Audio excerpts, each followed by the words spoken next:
Setiap wilayah memiliki ceritanya sendiri, cerita tentang tanah yang dipijak dan masyarakat yang tumbuh bersamanya. Di bagian timur Kabupaten Kediri berdiri Kecamatan Kayen Kidul. Wilayah seluas 37.631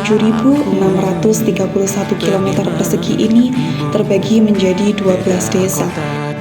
Dengan jumlah penduduk sekitar 49.093 jiwa, Kayen Kidul hidup dalam keberagaman. 4 agama serta beberapa aliran kepercayaan tumbuh berdampingan membentuk harmoni yang terjaga hingga kini.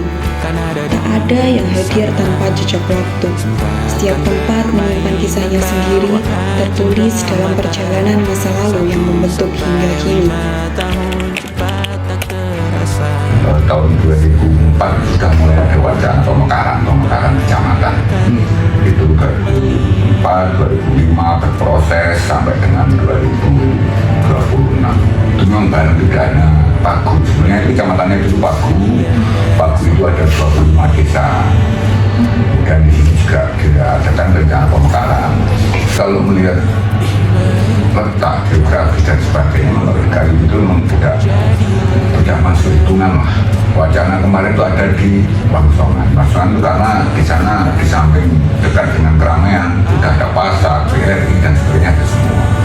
Tapi kalau di sana mungkin alternatifnya terlalu minggir ke barat.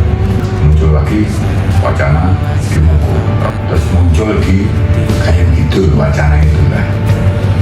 Desa Kayen Kidul itu pada waktu itu masih statusnya masih desa tertinggal.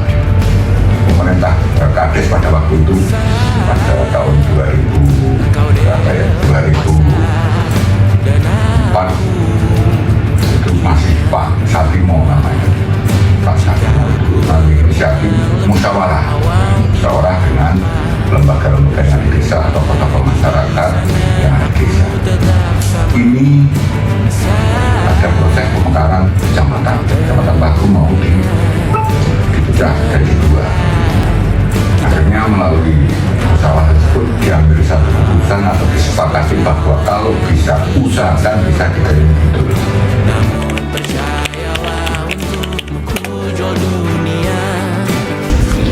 Jadi terkait potensi unggulan di Kecamatan Kidul yaitu di bidang pertanian. Jadi kita senantiasa koordinasi dengan BPL, kemudian meningkatkan kerjasama antara Poktan, Gapoktan dengan pemerintah kabupaten.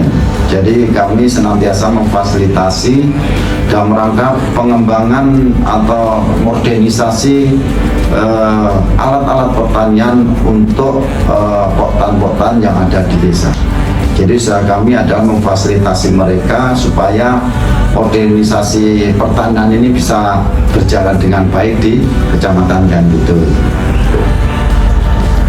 Kemudian di bidang UMKM ini juga terus kita dorong supaya UMKM ini semakin maju, semakin mandiri dan semakin berdaya, yaitu dengan memfasilitasi mereka koordinasi dengan Dinas Kopusmik Kabupaten supaya mereka dapat mendapat pelatihan-pelatihan, baik pelatihan produksi, pelatihan manajemen, kemudian pelatihan packing maupun bantuan peralatan.